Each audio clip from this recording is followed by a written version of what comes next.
a vida eterna e a ideia de aceitar Jesus. Nossos versículos iniciais se encontram em João, capítulo 10, versículos 27 e 28. As minhas ovelhas ouvem a minha voz, e eu conheço-as, e elas me seguem. E dou-lhes a vida eterna. Olha a promessa de Jesus. E nunca hão de perecer, e ninguém as arrebatará da minha mão. Que promessa! Que palavra sensacional, maravilhosa. Como é bom iniciarmos um estudo com uma palavra tão gloriosa como esta, né? Igreja do Senhor Jesus, abençoados com todas as bênçãos espirituais, selados com o Espírito Santo do Senhor, mais do que vencedores em Cristo. Meus amados, hoje eu quero continuar falando de salvação. É um assunto que eu gosto muito de falar, né? Como eu disse na semana passada, eu acho que é o assunto que eu mais gosto de falar. É disso, de salvação, daquilo que o Senhor fez pelos seus filhos. Na semana passada, nós falamos da salvação em relação à mente, né? Salvação do entendimento. Aliás, fica a recomendação para vocês assistirem, né? Ao estudo passado, tá? Assistam aí. E hoje vamos continuar falando de salvação, só que eu quero falar da vida eterna. Porque salvação eterna é sinônimo de viver para sempre, né? Porque a salvação foi o quê? Foi a salvação da morte eterna. A morte eterna estava destinada para todos, porque o pecado colocou todos em condição de morte. E a lei veio ser a força do pecado. Então todos foram colocados debaixo do pecado, por causa do primeiro homem, primeiro Adão, e por causa da lei que imputou o pecado. No entanto, o chamado para os filhos de Deus era de viver para sempre. Os filhos de Deus, os salvos, os eleitos, a boa semente, já vamos falar disso, né? As ovelhas, como nós lemos aqui agora há pouco, o chamado era viver para sempre. Entende? Não era estar em condição de morte. Só que o pecado colocou esta condição na criação. Só que aí houve essa promessa. As minhas ovelhas ouvem a minha voz, eu as conheço, elas me seguem e eu lhes dou a vida eterna. Jesus falou isso. Ele fez esta obra, então, de salvação pelas ovelhas dele. Amados, o que são ovelhas? O que é isso, Cristiano? É uma metáfora, né? Porque nós somos guiados por Deus. Deus é o pastor. Entende? Nós não somos guiados pelo Espírito. Não é o que Paulo fala? Os que são guiados pelo Espírito, esses são filhos de Deus. Ou seja, os filhos do Senhor são guiados por Ele. Então, é uma metáfora de quem é guiado. No caso, o pastor universal, né, de todos os filhos é o Senhor Jesus. Então, a ovelha é só uma metáfora, tá? Você pode trocar a palavra ovelha por filho. Os meus filhos ouvem a minha voz, eles me seguem, percebe? E eu dou a vida eterna para eles. Essa foi a promessa.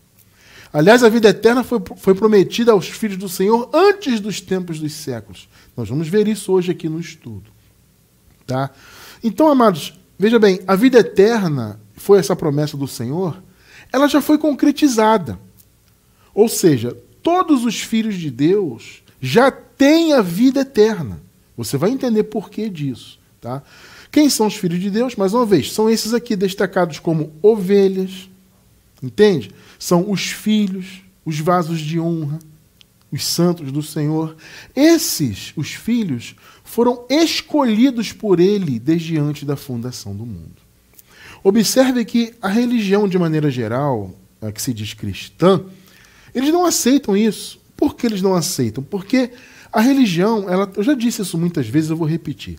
A religião, ela trabalha muito a partir da suposta capacidade humana. A religião tem isso. Eles colocam na mente do homem que o homem tem mérito, ou deve ter mérito, para ainda alcançar, quem sabe, a vida eterna. Ainda que a religião, de maneira geral, não fale isso assim abertamente, né? Mas esse é um raciocínio velado. Alguns até falam abertamente isso, mas muitos não entram muito nisso. Só que eles deixam entender, olha, tem que fazer, tem que ser fiel, tem que aceitar Jesus. Tudo parte do homem, né? É o homem que aceita Jesus, é o homem que decide se batizar, é o homem que participa das cerimônias, é o homem que é fiel nisso, é fiel naquilo, paga o preço, jejua, por aí vai. E eles dizem isso, ó, vocês têm que fazer todas essas obras religiosas e as boas obras. Fazer o bem também, é uma soma, né? Das obras religiosas com as boas obras. A soma dessas obras é que podem te levar à vida eterna. Meus amados, esse é um conceito que nós não encontramos na Bíblia. Não existe salvação por meio de obras, seja obra religiosa, sejam boas obras. Veja, as boas obras, elas são válidas? Obviamente que sim. Porque o Senhor nos colocou para sermos instrumentos de boas obras.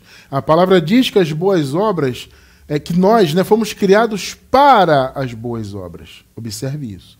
Ou seja, as boas obras, o fazer o bem, amar, aquela coisa toda, é uma consequência de quem nós somos. Você não será salvo, né? Ou seja, como se a salvação ainda fosse se concretizar na sua vida, por meio das boas obras que você eventualmente faça. Não. É o contrário. Você já nasceu com a vida eterna, sendo filho de Deus, e por isso você pratica boas obras. As boas obras, elas são um reflexo de quem nós somos. Percebe? Elas não são a causa de nada.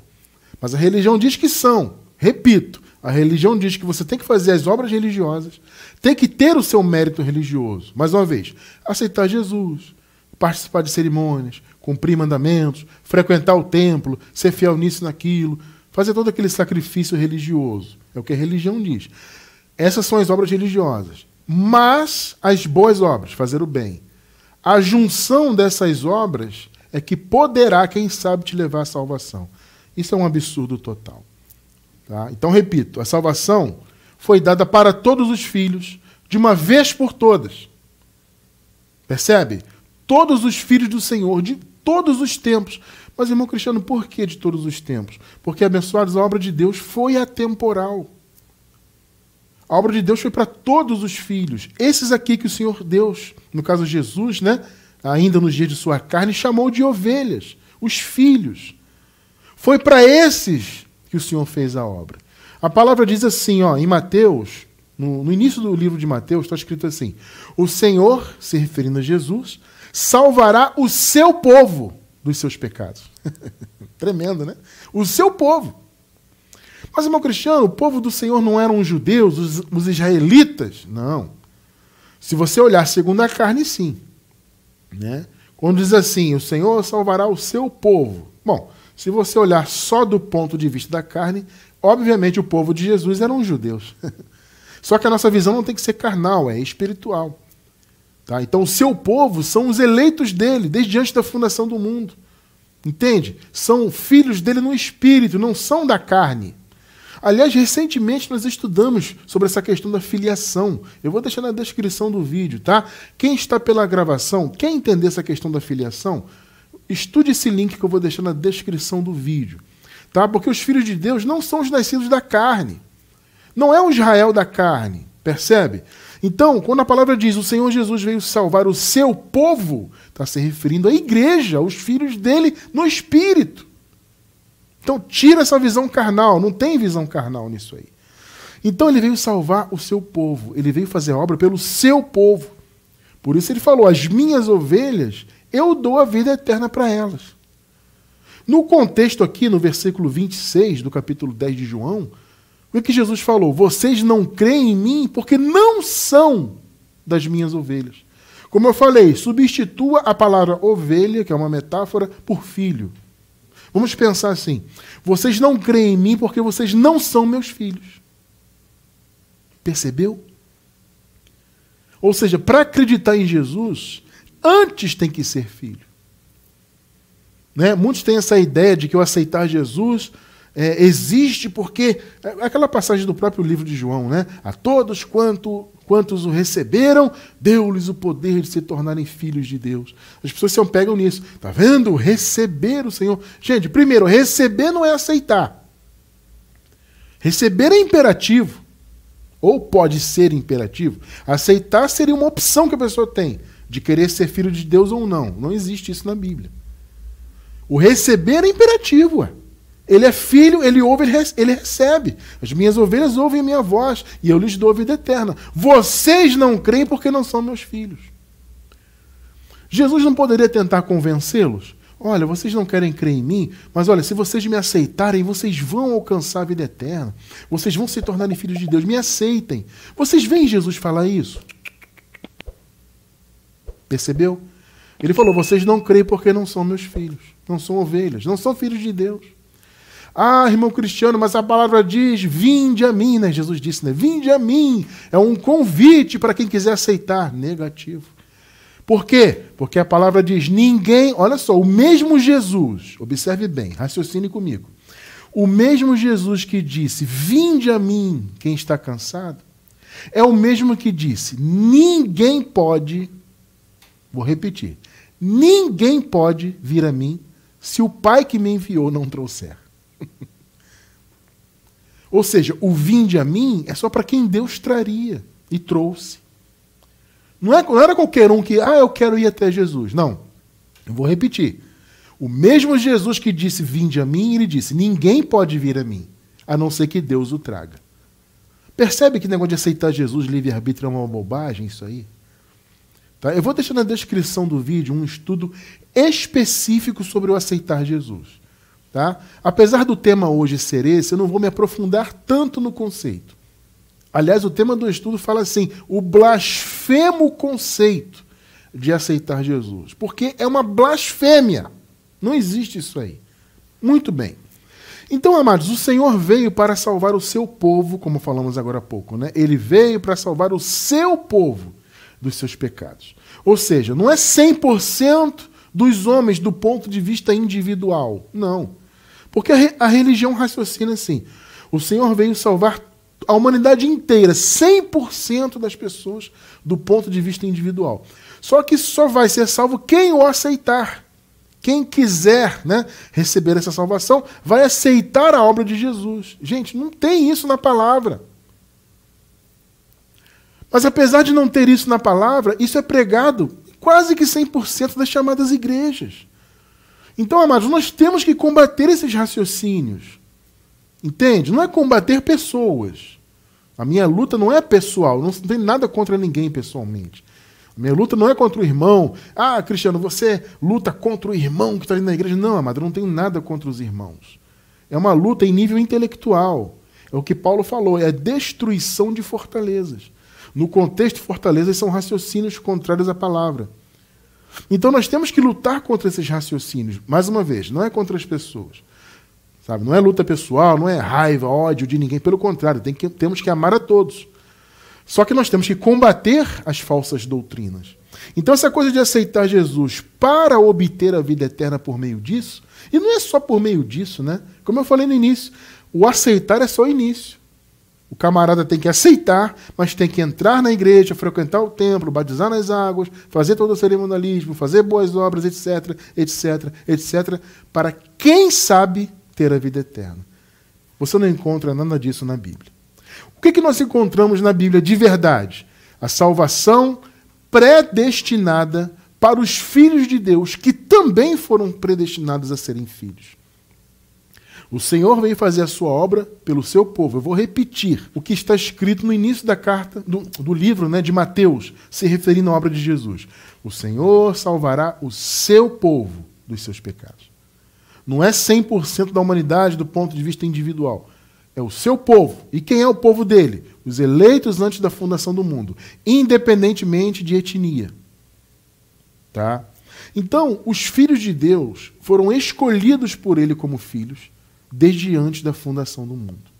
Não existe aceitar Jesus, não existe eu querer ser filho de Deus, não faz sentido isso aí.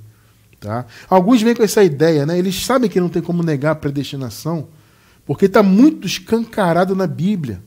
Só que eles tentam adaptar a predestinação à visão deles, do sistema. Então, um dos raciocínios é esse. Deus predestinou o coletivo. Né? Então, ele predestinou a igreja. Olha só que coisa aleatória, né? Ele predestinou a igreja. Ora, quem é a igreja? Quem são os que compõem a igreja, senão os filhos de Deus, as pessoas? A igreja não somos nós?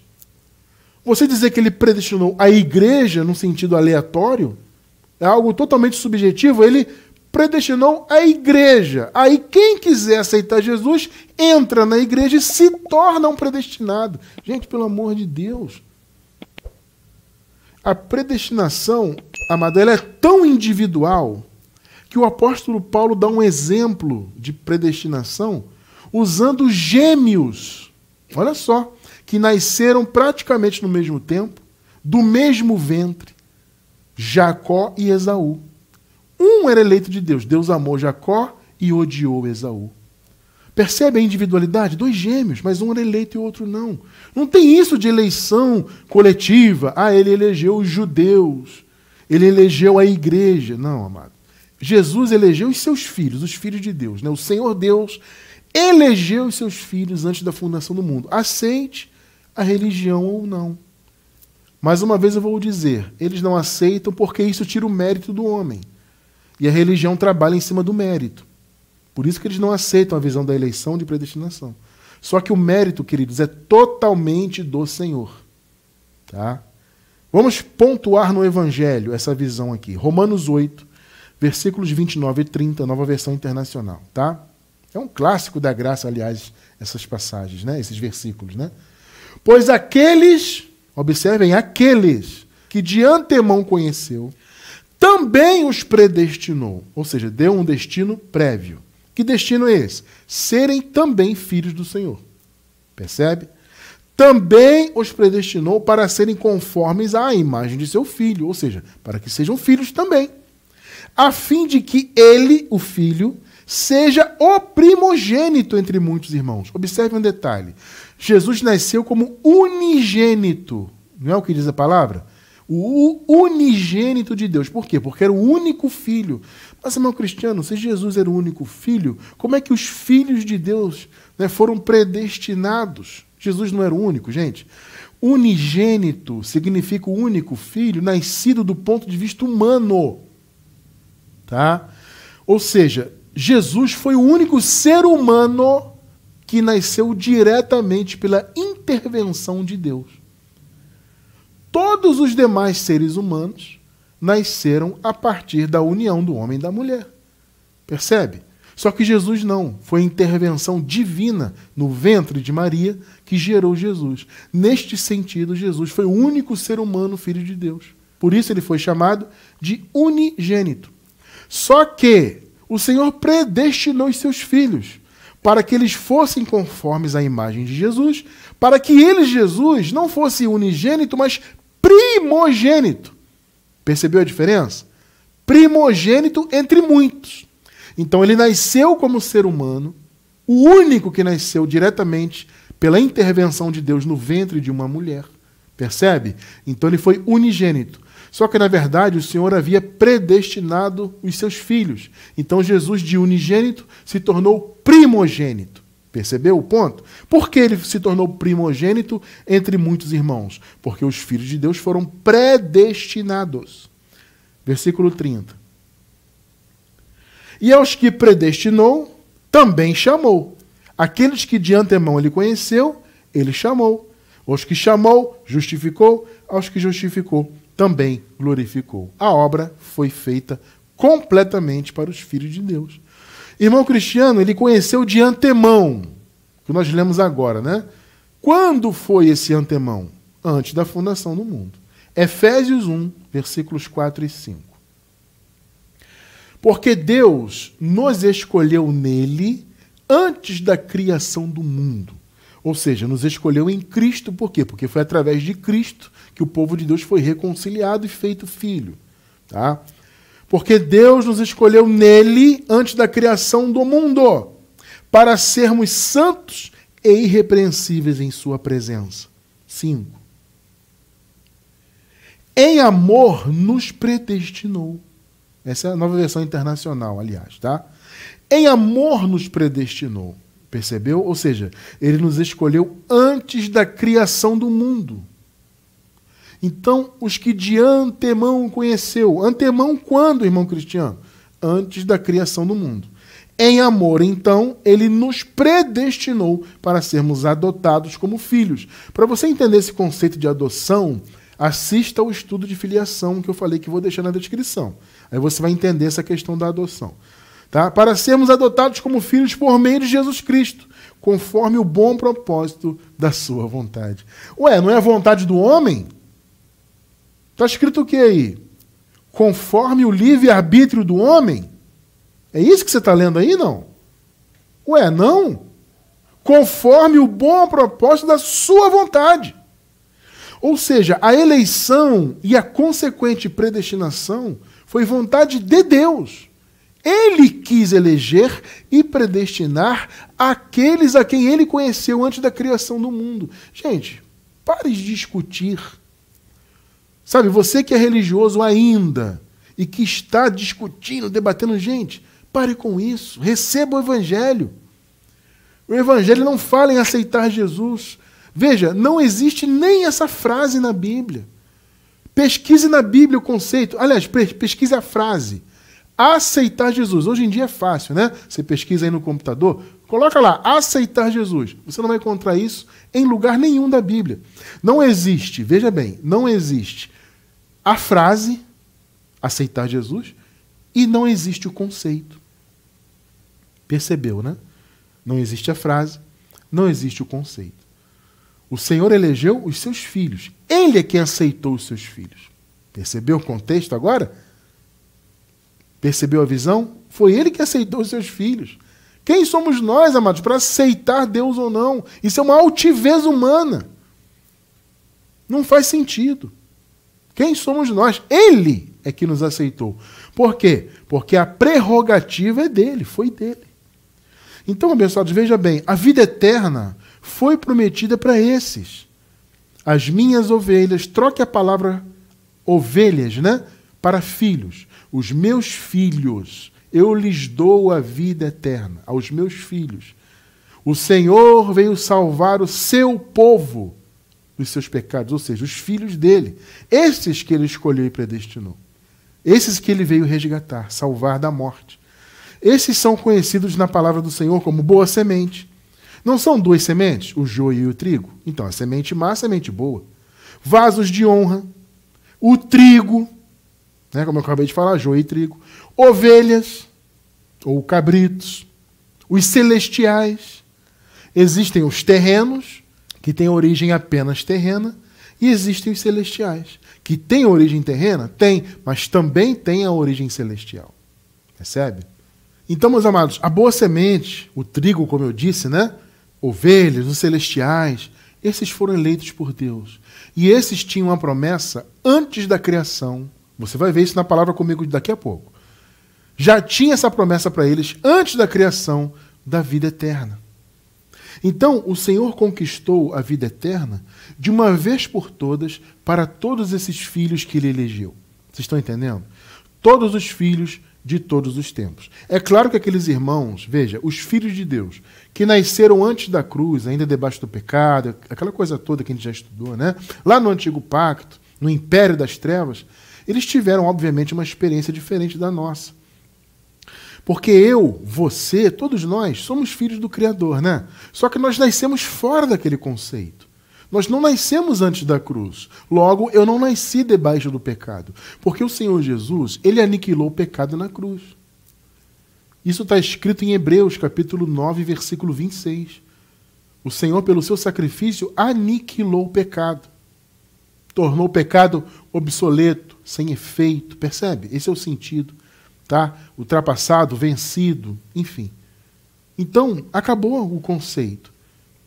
Nós já nascemos depois disso tudo. Você não nasceu depois da cruz? Eu nasci, você também, todos nós. Então já nascemos com o pecado aniquilado. Já nascemos com a lei cumprida por Jesus. Jesus cumpriu plenamente a lei no Calvário, percebe? Ao derramar o seu sangue de cordeiro. Então aquela obra que ele fez, amados, ele fez de uma vez por todas. Ou seja, a salvação, a redenção que ele conseguiu no Calvário foi de uma vez por todas. Ou seja, isso abrange todos os filhos de todos os tempos.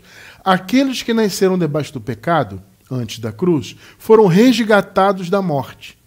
Foram remidos da morte, da condição de morte, né? E nós que nascemos depois da obra consumada, nós não fomos literalmente resgatados, porque nós nunca estivemos em condição de pecado, de morte. A nossa morte é a morte de todo ser humano que é na carne, é biológica, que na verdade, para nós que somos filhos de Deus, não é morte. Veja, amado, o seu pó voltar para o pó não é a sua morte. Entende? É a morte adâmica. É o pó voltando para a sua condição. Pó é pó. Só que você, como filho de Deus, segue vivo. E nós que nascemos depois de toda a obra consumada, inclusive, quando esse pó vai para o pó, nós sequer vamos ver a morte. Já estudamos isso aqui várias vezes, né? O Senhor Jesus, quando voltou e trouxe o seu reino no ano 70, ele trouxe a ressurreição e o reino dele e a vida eterna. Então aqueles que estavam em condição de morte passaram a estar em condição de vida. E nós já nascemos em condição de vida. Por quê? Porque a redenção, o resgate da morte, ele conquistou no Calvário. E foi, repito, de uma vez por todas. Hebreus 9, versículos 11 e 12. Nova versão internacional. Quando Cristo veio como sumo sacerdote dos benefícios agora presentes, ele adentrou o maior e mais perfeito tabernáculo, não feito pelo homem, isto é, não pertencente a esta criação. 12. Não por meio de sangue de bodes e novilhos, mas pelo seu próprio sangue, ele entrou no Santo dos Santos, uma vez por todas, e obteve eterna redenção. Ou seja, a salvação eterna, que é a redenção eterna, esses são sinônimos, né? Foi feita como? De uma vez por todas. Percebeu? Está entendendo o ponto? Por isso que eu posso dizer que nós já nascemos com a obra consumada e já nascemos em condição de vida eterna. Porque o resgate já foi feito. A obra foi consumada. Nós já nascemos com a obra consumada. Então, nós já nascemos sem a possibilidade de passarmos pela morte. Foi uma salvação para nós, né? Foi um resgate indireto. Aqueles irmãos que nasceram ainda debaixo do pecado antes da cruz, eles foram diretamente resgatados da morte. Nós já nascemos livres da possibilidade de morrermos. Por quê? Justamente porque a redenção é eterna. Os efeitos do que Jesus fez são eternos. Ele fez de uma vez por todas. Percebeu o conceito? Hebreus 10, 9 e 10. Então acrescentou, aqui estou, vim para fazer a tua vontade. Essa frase aqui é atribuída a Jesus, tá? Jesus se referindo ao Pai. Aqui estou, vim para fazer a tua vontade. Olha só o final do versículo 9. Ele cancela o primeiro. Está se referindo ao primeiro pacto. Ele cancela. Tem gente aí dizendo que o antigo pacto vale até hoje, né? Outros dizem que o novo pacto é só uma melhoria do antigo. É uma continuação do antigo melhorado. Negativo. Ele cancela o primeiro para estabelecer o segundo. Olha só. Qual era a vontade de Deus que tinha que ser feita? E Jesus disse, eu vim, estou aqui para fazer a tua vontade. Que vontade é essa? Cancelar o primeiro para estabelecer o segundo, a graça. 10. Agora veja, pelo cumprimento dessa vontade. Que vontade? Repito, a vontade de Deus. Cancelar o primeiro, estabelecer o segundo. Então, pelo cumprimento dessa vontade, fomos santificados. Pegou? Por meio do sacrifício do corpo de Jesus Cristo, oferecido uma vez por todas. Está entendendo a visão? O sacrifício dele, ele morreu na cruz, e o que ele fez ali, o resgate, foi de uma vez por todas. Ele aniquilou o pecado de uma vez por todas. Ele resgatou os filhos dele da morte de uma vez por todas. Essa foi a redenção eterna, a vida eterna. Já foi concedida. Não tem essa história de que eu tenho que aceitar Jesus para receber o que Jesus fez. Não. Ele fez a obra e ele distribuiu a sua graça para todos os filhos dele. Sabe, é uma pretensão humana, é uma altivez do homem. E é a religião que leva os homens, as pessoas, né, em geral, a terem essa altivez de achar que elas podem acrescentar algo à obra do Senhor. Amados, eu estou falando porque eu achava isso. Está entendendo? Você também. Quando você vivia fazendo obras da lei, sacrifícios, né? E toda aquela obra religiosa, você fazia pensando em quê? Em ficar bem com Deus, em cumprir tudo para Deus se agradar de você, para que no final das contas você tivesse a vida eterna. Não é o que você pensava? A maioria pensa isso aí. Só que, amado, isso é uma altivez. Você achar que você acrescenta algo ao que Jesus fez. Não, o que ele fez foi de uma vez por todas. Ele fez a obra. Ele é que cumpriu tudo. O mérito é 100% de Jesus. Essa coisa que o homem tem que fazer a sua parte, tem que pagar o seu preço, isso não existe. Ninguém acrescenta nada à obra do Senhor. O que ele fez foi o único e perfeito sacrifício, de uma vez por todas. Vocês estão percebendo o ponto? O Senhor pagou o salário do pecado. Porque, veja, o salário do pecado é a morte. Por isso, o ser humano, né, desde o primeiro pecado, recebeu a morte como condição. E essa morte está até hoje no pó, porque o pó é Adão. Percebe? Veja bem, Adão, ele não recebeu a sentença. Olha, se pecar, certamente morrerá. Esse Adão está aqui até hoje, é a carne. Entendeu o ponto, né? É a carne. Essa carne tem essa sentença de morte, o pó. Só que essa morte não alcança quem nós somos. Porque nós não somos essa carne. Estão entendendo? Nós somos, antes de tudo, espirituais e recebemos uma alma do Senhor, alma de filho. Percebe? A salvação é isso. É o espírito que sempre voltou para Deus, mas é a alma salva da morte. Na época antes da cruz e até antes da vinda de Cristo no ano 70, a alma ficava presa na morte, né? As almas ficavam presas à morte. Mas o Senhor acabou com essa condição de morte. Então a morte está no pó porque o pó é Adão. Só que nós seguiremos vivos, nós não veremos a morte. Vocês estão entendendo? Por quê? Porque o salário do pecado foi pago. Então a morte não alcança mais as nossas vidas. Repito, a não ser o pó, que o lugar do pó é o pó mesmo. Romanos 6, 22 e 23. Mas agora vocês foram libertos do pecado, eles lá, né, a igreja primitiva, e se tornaram escravos de Deus, servos de Deus, né? É que literalmente a palavra no grego é escravo. O fruto que colhem leva à santidade. E o fim é o quê? A vida eterna. Percebe a promessa? As minhas ovelhas ouvem a minha voz, eu as conheço e lhes dou a vida eterna. Agora, qual é a condição para essa vida eterna, irmão cristiano? Eu tenho que pagar o preço, aceitar Jesus, participar das cerimônias, fazer boas obras, frequentar o templo? Não. 23. Pois o salário do pecado é a morte, mas o dom gratuito de Deus. Vou repetir. O dom gratuito de Deus, gratuito para nós. Jesus pagou o preço, gratuito para nós. O dom gratuito de Deus é o quê?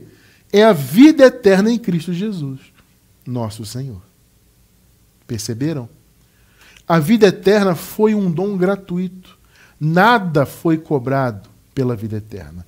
Ela foi concedida pela obra do Senhor. Tá? O Senhor se manifestou em carne, ele morreu e ressuscitou, e ele voltou no ano 70. Os 3 atos da salvação. Vou deixar o link na descrição do vídeo. Nós temos um estudo sobre isso. Os 3 atos da salvação. A manifestação do Senhor em carne, a sua morte e ressurreição, nós reputamos como um ato só, e a sua segunda vinda. Cristiano, que negócio é esse de ano 70? Eu estou perdido. Eu estou chegando na graça agora, não estou entendendo isso aí. Calma, amado, você vai entender. Assista aos nossos estudos de escatologia consumada, para você entender essa questão do ano 70. Não vou entrar nisso hoje, você tem que estudar para você conhecer. Os 3 atos da salvação foram feitos. Tá? A obra foi completa, consumada. Perceberam? Ou seja, a vida eterna foi concedida para todos os filhos de Deus. Mas, irmão Cristiano, eu sempre ouvi falar que as pessoas têm que aceitar Jesus e fazer tudo para alcançar a vida eterna. Isso não faz sentido. Olha só, vamos entender o conceito dos dois Adões.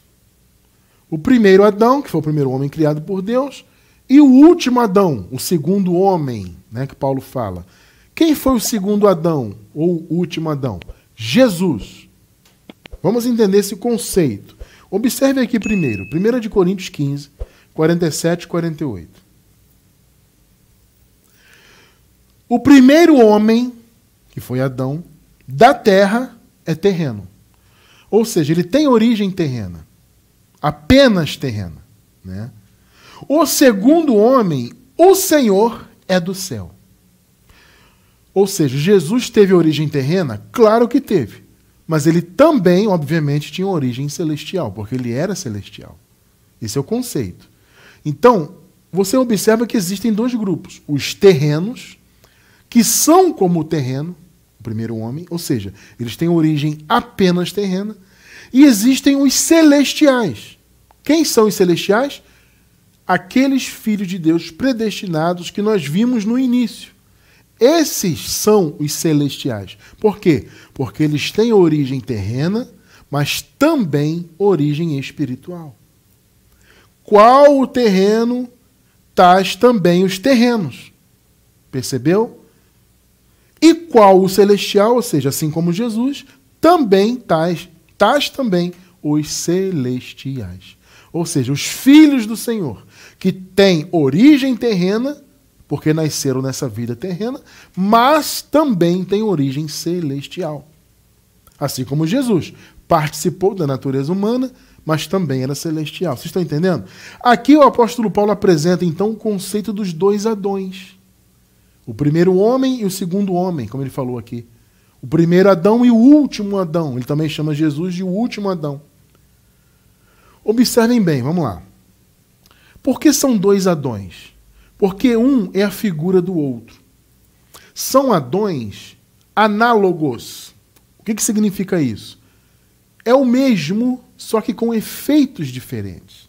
Eles são análogos, por quê? Porque o que um fez, o outro também fez.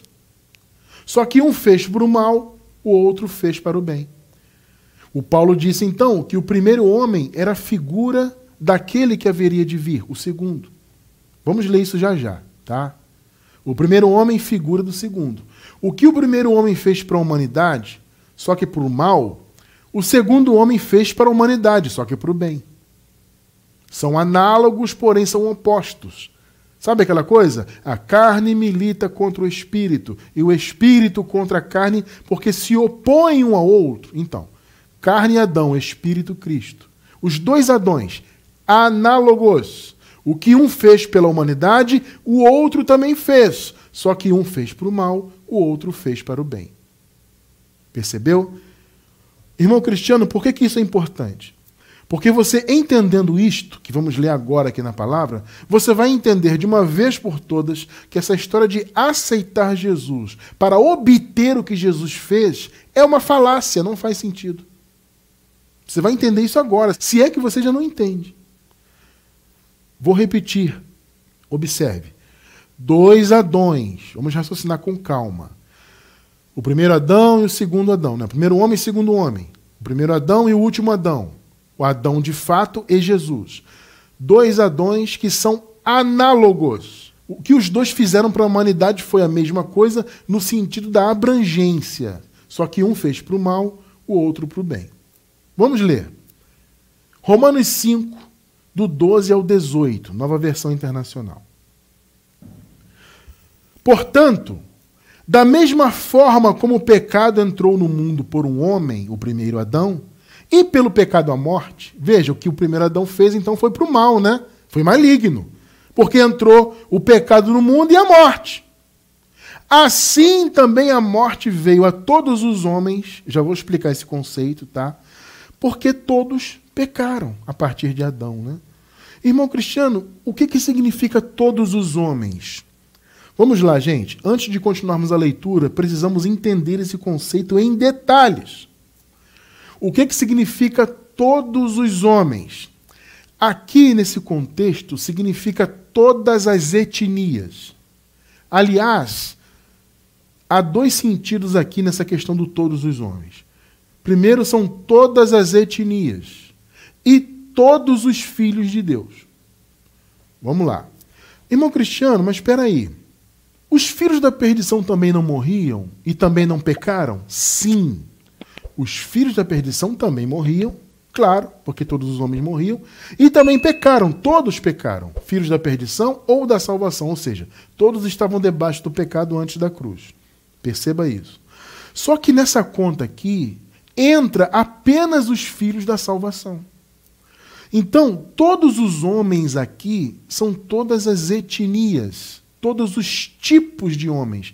Ou seja, a visão é o seguinte, olha, Romanos, o que Jesus fez para todas as etnias, não foi só para Israel. Irmão Cristiano, como que eu posso ter certeza que Paulo está falando disso aqui? O próprio contexto. Nós estamos lendo Romanos 5. No capítulo 3, Paulo fala, por exemplo, no versículo 9, o seguinte: olha, não há vantagem para os judeus, porque, na verdade, todos estão debaixo do pecado, judeus e gentios. Olha só que tremendo. Porque havia esse pensamento que os judeus estavam em vantagem, né? Porque os judeus receberam a lei de Deus para cumpri-la, etc. E Paulo fala, na verdade, para quem é judeu não tem vantagem nenhuma. Porque nós sabemos que todos, gentios e judeus, estão debaixo do pecado. Ou seja, haviam nascido debaixo do pecado. Vocês estão entendendo? Então, o que Paulo está falando aqui é um sentido étnico, primeiro. E veja, esses todos, então, abrangem hoje muitos. Vamos com calma para você entender. Primeiro, todos os homens aqui são todas as etnias, judeus e gentios. Todas as etnias. E esses todos abrangem também todos os filhos. Aí, mais uma vez, você vai pensar, mas Cristiano, vamos lá. Os da perdição também pecaram, sim. Os da perdição também morreram, sim. Mas aqui eles não entram na conta. Por que eles não entram na conta? Vamos lá, vamos raciocinar com calma. Imagina que... Eu vou dar uma metáfora aqui. Imagina que você tem um terreno. E nesse terreno, então, você resolve fazer uma plantação, seja qual for. E você planta, por exemplo, sei lá, 20 pés de alguma coisa. Só que junto com esses pés que você plantou para você colher, nasceu também erva daninha. Nasceu junto. Aí, de repente, vamos dizer que a sua plantação não deu certo. Ah, o terreno estava ruim, não deu certo. Morreu tudo. Eu te pergunto, você conta a erva daninha como perda? Percebeu? Veja, a sua plantação inteira morreu. Mas você não conta a erva daninha. Se você plantou 20 pés de alguma coisa e deu 20 ervas daninhas, ou seja, você tinha 40 plantas, só que 20 eram ervas daninhas. Aí o seu terreno estava ruim, não deu certo a plantação. Morreram todos os pés. Você vai dizer que morreram 40? Raciocina, irmão. Não. Você vai dizer que morreram 20. Tinha 40? Tinha, porque nasceu erva daninha. Mas você vai contar os 20 que morreram. Percebeu? A humanidade toda morreu. A humanidade toda, no sentido de 100% individualmente, né? Todos os homens, independentemente de ser da perdição ou da salvação, todos morriam, estavam submetidos à morte e todos pecaram. Só que na conta só entra, nesse caso dessa passagem aqui, os da salvação.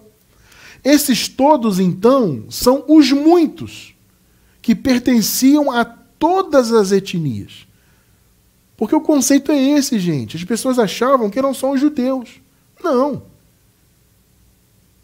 A etnia israelita não conta nisso. Porque a salvação foi para o povo de Deus, como eu falei, para os celestiais, para os filhos de Deus no espírito, não na carne. Então, quando Paulo fala, assim também a morte veio a todos os homens, né, e todos pecaram, nessa conta aqui está entrando apenas os da salvação. Porque os da perdição já iam morrer mesmo, a morte era para eles mesmos. Eles eram erva daninha. Gente, trigo e joio. O que é o joio? Erva daninha. Então, se no teu terreno todas as suas plantas morreram, você só vai contar como perda aquilo que você plantou. Percebeu o ponto? Então veja, qual é o sentido, irmão Cristiano, de todos os homens? Vamos lá.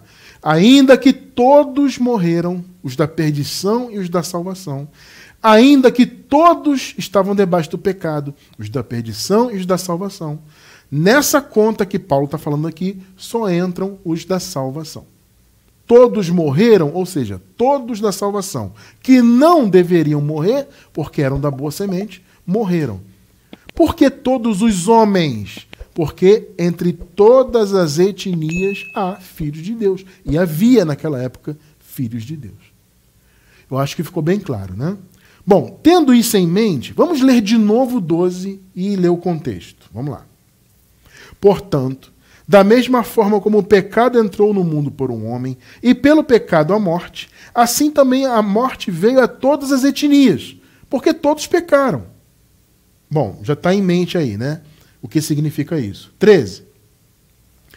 Pois antes da lei ser dada, o pecado já estava no mundo, mas o pecado não é levado em conta quando não existe lei. 14. Todavia, a morte reinou desde o tempo de Adão até o de Moisés, mesmo sobre aqueles que não cometeram pecado semelhante à transgressão de Adão, o qual, olha só, era um tipo daquele que haveria de vir. Pegou? Adão tipificava Jesus. É aquilo que eu falei, eles eram dois Adões análogos. O que eles fizeram foi a mesma coisa do ponto de vista da abrangência, só que um fez para o mal, o outro fez para o bem. Tá? Então, por isso que Adão tipificava Jesus. Bom, muito bem, né? 15. Entretanto, não há comparação entre a dádiva e a transgressão. Pois se muitos, olha só, muitos, pegou a diferença? Todos são todos os muitos. Por isso que eu falei, quem entra na conta aqui são os filhos da salvação. Ainda que a morte foi para todos, da perdição também, o pecado também foi para a perdição, mas aqui na conta entram os muitos. Entretanto, não há comparação entre a dádiva e a transgressão. Pois se muitos morreram por causa da transgressão de um só, muito mais a graça de Deus, isto é, a dádiva pela graça de um só homem, Jesus Cristo, transbordou para todos, não, para muitos. Percebeu quem são os todos, né? O sentido de todos os homens aqui, tá? 16. Não se pode comparar a dádiva de Deus com a consequência do pecado de um só homem. Por um pecado veio o julgamento que trouxe condenação, mas a dádiva decorreu de muitas transgressões e trouxe justificação. Coisa linda, né? Ou seja, a dádiva é muito maior, né? O que Jesus fez foi infinitamente maior neste sentido. Por quê? Porque ele perdoou todos os pecados, não só o pecado original. É o que Paulo está falando aqui, tá? 17. Se pela transgressão de um só a morte reinou por meio dele, muito mais aqueles que recebem de Deus a imensa provisão da graça, quem são esses? Os filhos do Senhor, predestinados, as ovelhas que receberam de Jesus a promessa da vida eterna. Percebeu que na conta aqui só entra os da salvação? Percebeu, né? Se pela transgressão de um só a morte reinou por meio dele, muito mais aqueles que recebem de Deus a imensa provisão da graça e a dádiva da justiça reinarão em vida por meio de um único homem, Jesus Cristo. Que coisa linda, né? Nós reinamos em vida pelo que Jesus fez. Agora, observe o 18, queridos. A revelação aqui está no 18. Consequentemente, assim como uma só transgressão resultou na condenação de todos os homens, todos os filhos, os muitos, todas as etnias, assim também um só ato de justiça resultou na justificação que traz vida a todos os homens. Vamos lá. Que revelação temos aqui?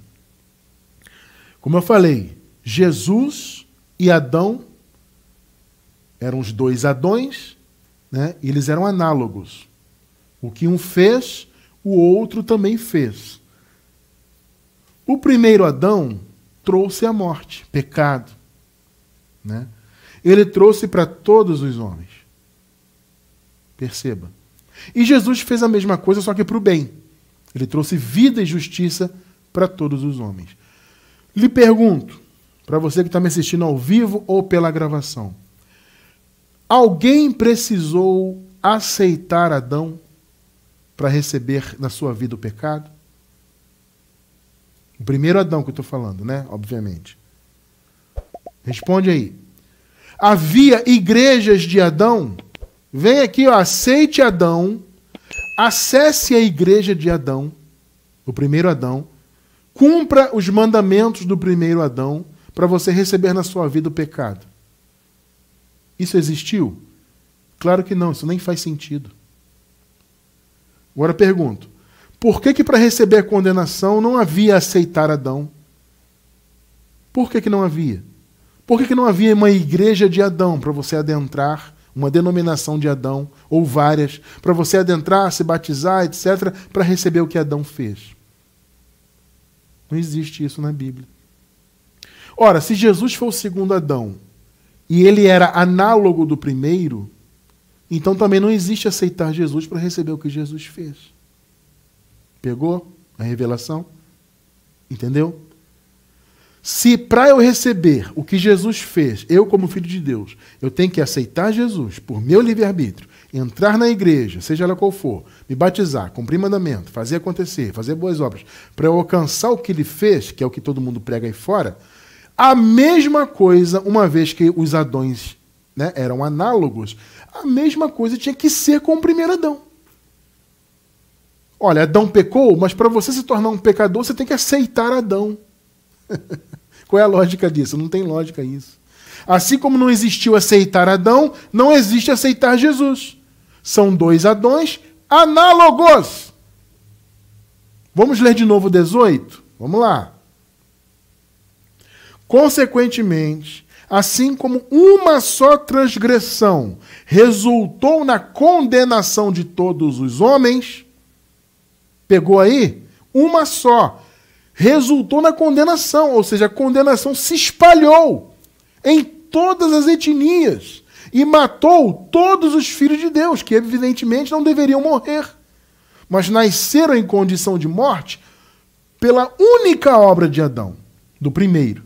Então, consequentemente, assim como uma só transgressão resultou na condenação de todos os homens, assim também um só ato de justiça resultou na justificação que traz e já trouxe, né, vida a todos os homens. Pegou? Ou seja, o primeiro Adão cometeu pecado e contaminou a todos. O segundo Adão cumpriu a lei, né, fez toda a obra e deu a graça instantaneamente a todos os homens. Ou seja, todos os filhos de Deus que pertencem a todas as etnias. E de todos os tempos. Porque Jesus fez isso uma vez por todas. Pegou? Então, amado, não tem esse negócio de aceitar Jesus. A vida eterna foi dada. Eu já nasci, você, nós que somos filhos do Criador, já nascemos com a vida eterna. Percebe? Nós não veremos a morte. Compreende isso? Porque Jesus fez de uma vez por todas a sua obra. Então, o que Adão fez, contaminou a todos. O que Jesus fez, descontaminou. Percebe? Gente, eu já falei essa palavra mais de 300 vezes hoje. Eles foram análogos. A mesma coisa. Só que um para o mal, outro para o bem. Então, como não existiu aceitar Adão, não existe aceitar Jesus. O que Adão fez resultou instantaneamente no mal. O que Jesus fez resultou instantaneamente para o bem. Perceberam? Não existe aceitar Jesus. Isso é uma besteira. Não existe fazer algo para alcançar o que ele conquistou por mim. Não, o que ele conquistou já foi concedido. Então, o que eu faço, o que você faz, o que nós fazemos, né, no caso, boas obras, fazer o bem, representar o Senhor nessa terra, o que nós fazemos é consequência do que nós somos, não a causa. Não a causa. Tá? Então, abençoados, entendam isso. Nós já nascemos com a vida eterna consumada. A salvação eterna já foi consumada. Todos os filhos de Deus, independentemente da sua condição humana, já têm a vida eterna. Agora, nem todos têm a salvação manifestada aqui na mente. Foi o que estudamos no domingo passado. Quem quiser assistir, obviamente o link vai estar na descrição do vídeo do estudo passado. Então assista, amado, o vídeo do estudo passado, para você entender. Todos os filhos de Deus têm a vida eterna? Já nasceram assim? Sim, só que nem todos têm a salvação na mente. Então nós pregamos o evangelho para que a salvação alcance o entendimento dos filhos de Deus. Mas, independentemente disso, todos têm a vida eterna. Por quê? Porque o último Adão fez a sua obra e instantaneamente concedeu a vida eterna para todos os filhos do Senhor. Ficou claro? Quero encerrar então com Tito 1, versículos 1 e 2. Paulo, servo de Deus e apóstolo de Jesus Cristo, segundo a fé dos eleitos de Deus e o conhecimento da verdade, que é segundo a piedade, em esperança da vida eterna. Veja, aqui nesse tempo que Paulo escreveu a carta, né, na época da igreja primitiva, eles ainda estavam em esperança. Né? Eles estavam antes da vinda do reino. Tá? Então, que é segundo a piedade, em esperança da vida eterna. Agora veja, a qual Deus, que não pode mentir, prometeu antes dos tempos dos séculos. Perceberam? A vida eterna foi prometida antes dos tempos dos séculos. Foi prometida para quem? Para as ovelhas, entre aspas, ou seja, para os filhos de Deus, para a boa semente.